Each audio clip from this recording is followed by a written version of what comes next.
राजस्थान में वक्त है एक ब्रेकिंग न्यूज का। जयपुर से बड़ी खबर आपको बताते हैं। अशोक गहलोत का बहुत बड़ा बयान सामने आया है। प्रधानमंत्री के बयान पर तमाम चीजें स्पष्ट होनी चाहिए, ये कह रहे हैं गहलोत।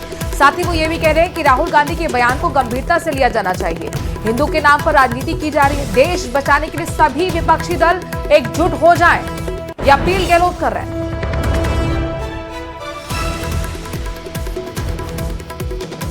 तो हिंदू नहीं है क्या?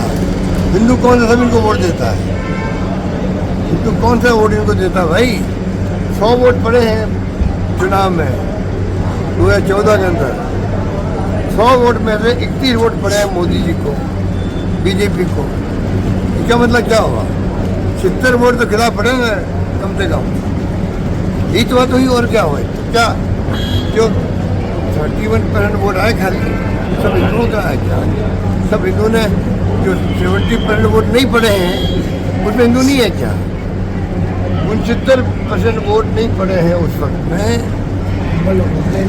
बीजेपी के खिलाफ पड़े वोट तो 69% वोट उसमें अधिक हिंदू है ना। हिंदू ने वोट इनको कहाँ दिया है? बाद में 36% हो गए। कहने का मतलब ये कि इस प्रकार की जुमलाबाजी करके जो सारे लोगों को भ्रमित कर रहे हैं और बंगाल में कमाल ही कर दिया। इस प्रकार से इन्होंने जो है लेवल प्लेइंग फील्ड की धज्जियां उड़ाई है। बराबरी का कोई रखा ही नहीं, मापदंड नहीं रखा टीएमसी के साथ में। और टीएमसी वालों ने कोई गलती करी उसका नहीं गुस्से। बीजेपी को घुसने का श्रेय किसी को जाता है कि प्रधानमंत्री नरेंद्र मोदी की ओर से देशवासियों से पेट्रोलियम उत्पादों, सोना और फिजूली खर्च में कटौती की अपील के बाद राजस्थान की राजनीति गर्मा गई है। कांग्रेस और बीजेपी इस मुद्दे पर आमने सामने आ गई हैं। कांग्रेस नेता प्रताप सिंह खाचरियावास ने सरकार को घेरा तो बीजेपी नेता राजेंद्र राठौर ने प्रधानमंत्री की अपील को देशहित में जरूरी बताया है।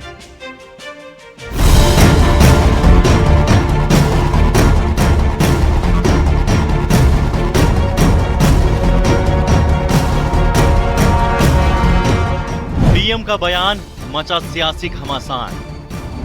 कांग्रेस बीजेपी में छिड़ी जुबानी जंग। खर्च कटौती पर सियासी बयानबाजी।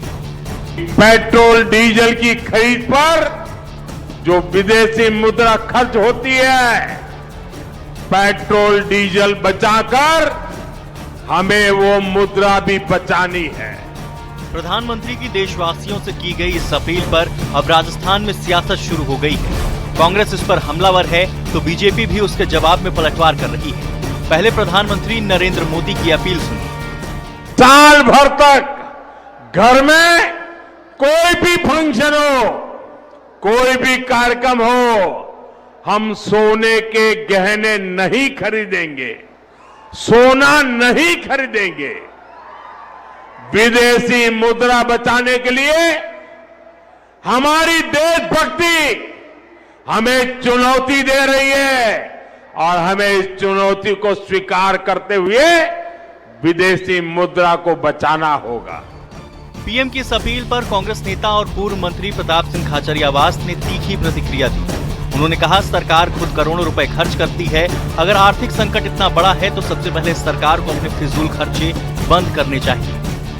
प्रधानमंत्री जी कह रहे हैं हेलीकॉप्टर सरकार उड़ा रही है, बड़े बड़े नेताओं के काफिले चल रहे हैं, बीजेपी की बड़ी बड़ी रैलियां हो रही है, बीजेपी के नेताओं के, मंत्रियों के, प्रधानमंत्रियों के खर्चे इतने स्पेशल हैं। आप किससे खर्चे कम करवा रहे हो? लोग तो रोटी के लिए संघर्ष कर रहे हैं, रोजगार के लिए संघर्ष कर रहे हैं और पूरी सारी बात आप जनता के ऊपर डाल देते हो। आप मुझे ये बताइए, जनता को दिया क्या है? आपने नरेगा बंद कर दी। नरेगा बंद होने से लोग तो भूख से मर रहे हैं। लोगों का आपको पता है, हमने खाद्य सुरक्षा गारंटी कानून में गेहूं चालू किया तो गेहूं बेचारों का लैप्स कर दिया, गेहूं बंद कर दिया लोगों का। तो आप कह रहे हो खर्चे कम करो, सोना खरीदना बंद कर दो, पेट्रोल डीजल खरीदना बंद कर दो, खाद तेल के लिए कह रहे हैं तो रोटी खाना भी बंद कर दें क्या कर रहे हो? पहली बार ऐसा देखा है सरकार की तरफ से आगे बढ़कर पूरी नसीहत। सरकार खुद को तो सही साबित करना चाहती है, जनता को गलत साबित करना है। वहीं बीजेपी नेता राजेंद्र राठौर ने कांग्रेस की प्रतिक्रिया को राजनीतिक बयानबाजी बताया। उन्होंने कहा कि वैश्विक हालात का असर भारत की अर्थव्यवस्था पर पड़ना स्वाभाविक है। भारत अपनी जरूरत का 80% क्रूड ऑयल आयात करता है। ऐसे में ऊर्जा बचत बेहद जरूरी हो गई है। आज हमारी अर्थव्यवस्था दुनिया की चौथी अर्थव्यवस्था है। 7.4% विकास दर से हमारी अर्थव्यवस्था बढ़ रही है। ऐसे समय में प्रधानमंत्री जी का लक्ष्य हमारे भारत को अर्थव्यवस्था में पहले पायदान पर ले जाने का है, इसीलिए उनकी अपील बड़े सामयिक है। हम सब देशवासियों को उनकी अपील पर मानना चाहिए। कार पुलिंग से लेकर और आज बिगड़ते हुए पर्यावरण को ठीक करने से, आज जिस प्रकार का प्रदूषण हो रहा है उससे बचाव के लिए, और सोने की खरीद को रोकने तक से लेकर विवाह के अंदर फिजूल खर्ची और सैर सपाटों में फिजूल खर्ची, इन सब को के बारे में जिस प्रकार की अपील की है, मैं समझता हूं कि देश जिस मोड़ पर पहुंचा है, प्रधानमंत्री जी की अपील समसामयिक है। हम सबको मिलकर दुनिया के अंदर भारत की अर्थव्यवस्था को आगे बढ़ाने के लिए प्रधानमंत्री जी की अपील के अनुसार अपने जीवन को ढालना चाहिए। फिलहाल प्रधानमंत्री मोदी की अपील को लेकर राजनीतिक बयानबाजी तेज हो गई है। कांग्रेस इसे जनता पर बोझ डालने वाली सलाह बता रही है, तो बीजेपी इसे देश हित और आर्थिक मजबूती की दिशा में जरूरी कदम बता रही है। न्यूज़ 18 के लिए सुधीर शर्मा की रिपोर्ट।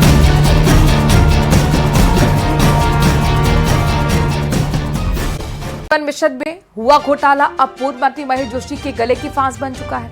ईडी से छूटकर एसीबी की गिरफ्त में जकड़े महेश जोशी की परेशानियां आगे भी बढ़ती नजर आ रही हैं और अब उनके साथ एक ऐसी बिचौली का नाम भी जुड़ गया है जिसे दिल्ली एयरपोर्ट से हिरासत में लिया गया है। आज इस पूरे केस में क्या हुआ है, इस रिपोर्ट में आपको हम दिखाते हैं।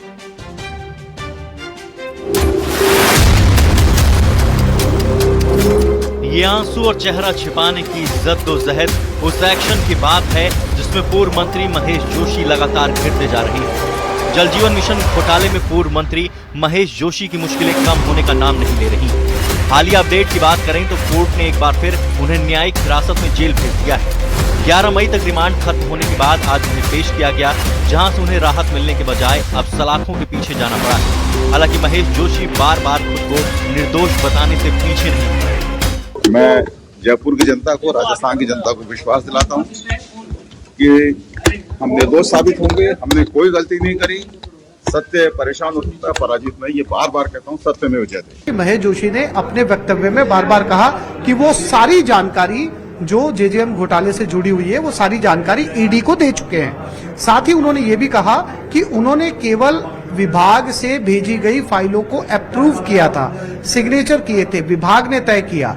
विभाग ने जल जीवन की फाइल उनके पास भेजी थी, उन्होंने केवल अप्रूव किया। तो ये दो बड़ी बातें जो है वो निकलकर अब तक सामने आई है। महज महेश जोशी ही नहीं बल्कि और भी चेहरे हैं जो अब इस एक्शन की जद में। आंसू छलकाते इस शख्स का नाम है संजय बड़ाया। इस सिंडिकेट का अहम हिस्सा माने जा रहे संजय बड़ाया की गर्दन भी अब कानूनी शिकंजे में। कोर्ट ने बड़ाया को भी पुलिस रिमांड पर भेज दिया। हालांकि इस पर भी महेश जोशी उल्टा कानून को ही कटघरे में खड़े करते नजर आए।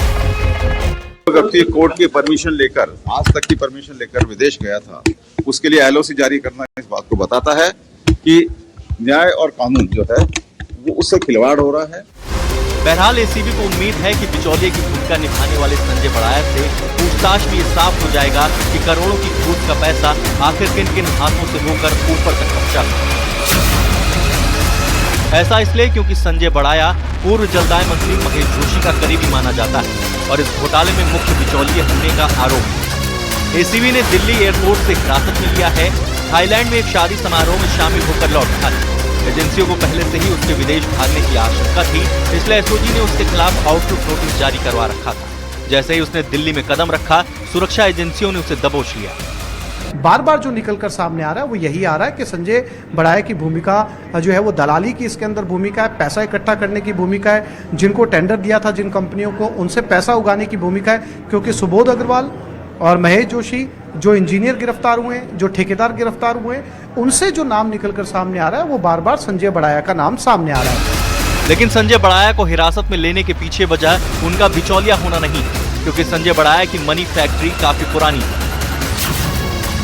संजय बड़ाया 2022 तक इंश्योरेंस कंपनी में था। करीब 7 लाख रुपए सालाना वेतन पर नौकरी करता था। अचानक कथित रूप से करोड़ों की संपत्ति का मालिक बना। अचानक आई इस अमीरी की ईडी ने जांच शुरू की।